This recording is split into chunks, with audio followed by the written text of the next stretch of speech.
गाजीपुर के लोगन के अमान प्रणाम। मैं माता कामाख्या और महावर धाम को प्रणाम करता हूं। बनारस वालों के लिए तो गाजीपुर आना ऐसा ही है जैसे बगल के मोहल्ले में आ गए। बनारस वाले अगर गाजीपुर आए जाना और केहू फोन करे तो कहना, अरे यही करने में हरी बदवा। इसलिए मैं भी गाजीपुर प्रचार करने नहीं आया हूं, अपनी माताओं बहनों का और आप सबका आशीर्वाद लेने आया हूं। और ये जनसमूह, ये जोश पूरे यूपी के साथ और गाजीपुर जरा ताकत से कह रहा है, फिर एक बार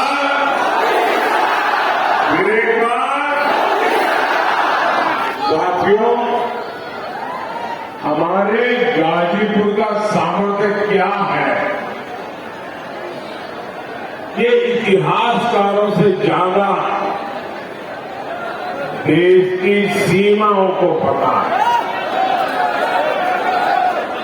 ये पराक्रम और शौर्य की गाथाएं बताती हैं। डॉक्टर शिवभूषण राय, भागवत मिश्रा और मेजर सिंह जैसे सेनानी,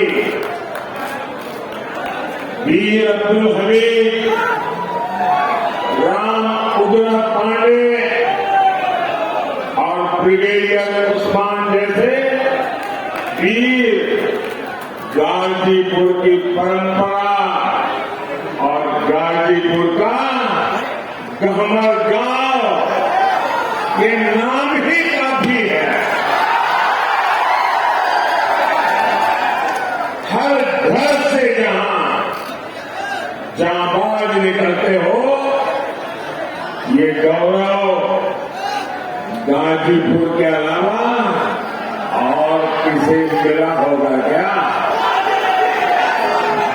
पूरा देश इस मिट्टी का ऋणी है। भाई और बहनों, मुझे आपके बीच कई बार आने का अवसर मिला। मैं संगठन का काम करता था, या चाहे गुजरात का मुख्यमंत्री था, या लोकसभा में चुनाव का समय हो, विकास के काम हो, मैं जब भी गाजीपुर आता हूं तो मुझे एक पुराना प्रसंग बार बार याद आता है। ये प्रसंग इस बात का गवाह है कि कैसे इंडी वालों ने गाजीपुर के साथ विश्वासघात किया। आजादी के बाद कांग्रेस ने कसम खानी थी कि इस क्षेत्र का विकास नहीं करेंगे। यहां के लोग गरीबी में घुट कर जीने को मजबूर रहे। पुराने लोगों को पता होगा, यहां की तकलीफ को सबसे पहले हमारे गहमरी बाबू ने उठाया था। उन्होंने पार्लियामेंट में नेहरू जी को यहां की स्थिति बताई और आंख में आंसू के साथ बापू जी ने कहा कि कैसे यहां के लोग जानवरों के गोबर से गेहूं पीस करके खाते थे, लेकिन कांग्रेस पार्टी ने क्या किया, उसमें भी राजनैतिक मौके तलाश लिए, सियासी ड्रामे हुए, लोगों की आंख में धूल झोंकने के लिए पटेल आयोग बना, रिपोर्ट आई, फिर फाइल धूल भागने के लिए छोड़ दी गई।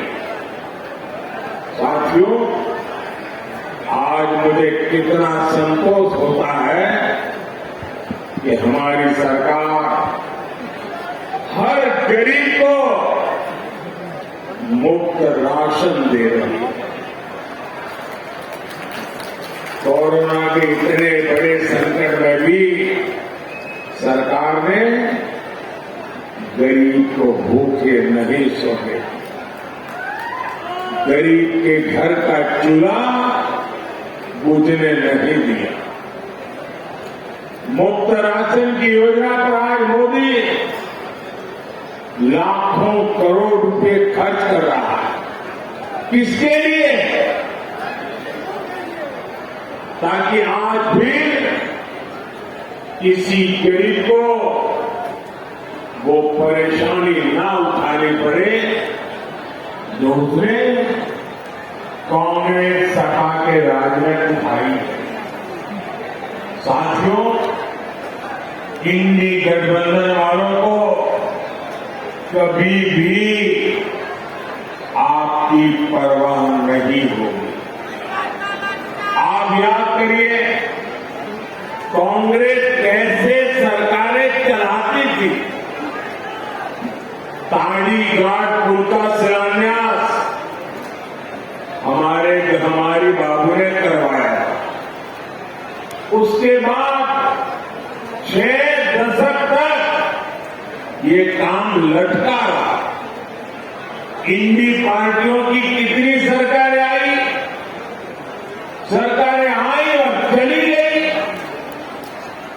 लेकिन पुल नहीं बना। पुल तब बना जब आपने मोदी को आपकी सेवा का अवसर दिया।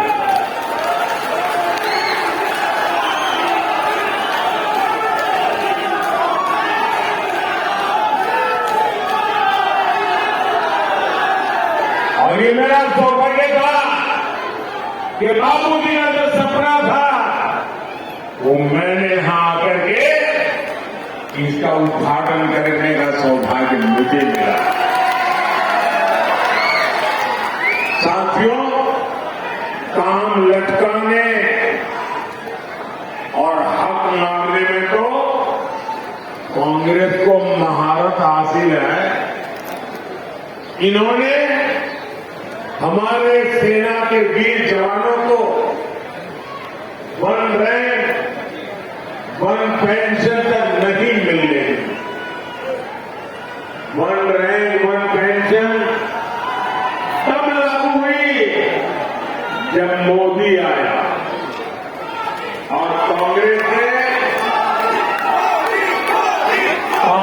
ने हमारे सेना के जवानों के साथ उनकी तपस्या का कैसे मखौल उड़ाया था, उनकी आंखों में कैसे धूल झोंकी थी, उनको मूर्ख बनाने का भरपूर प्रयास किया था।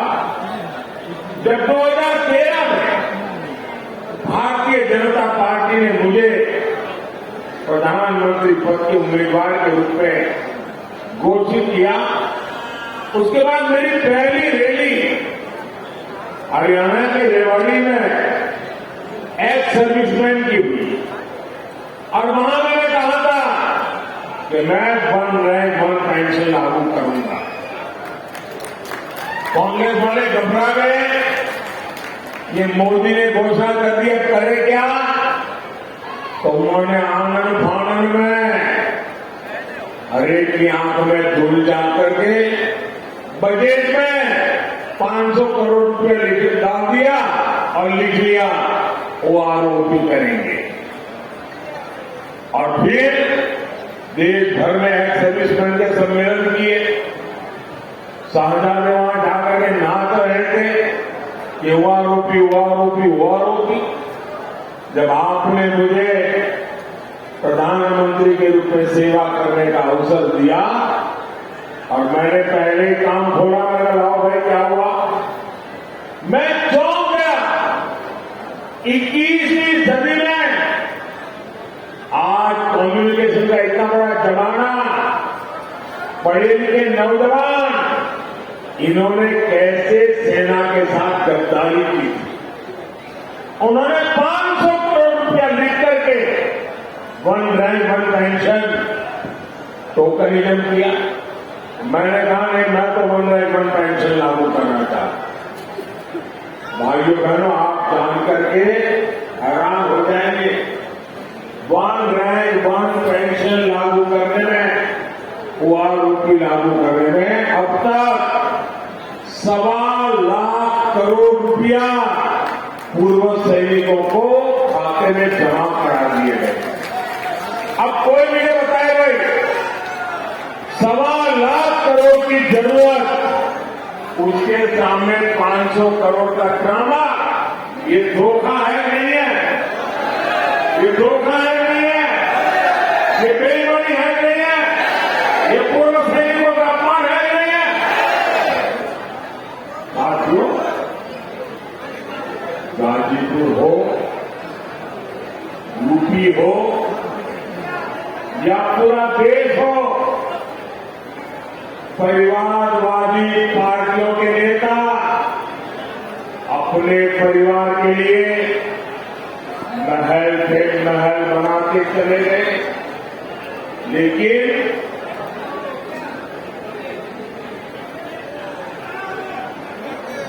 गांव, गरीब, किसान, मजदूर, दलित, वंचित, वो जीवन की छोटी छोटी जरूरतों के लिए जूझते हैं। मोदी ने जो काम किए, उनसे गरीब का जीवन बदला।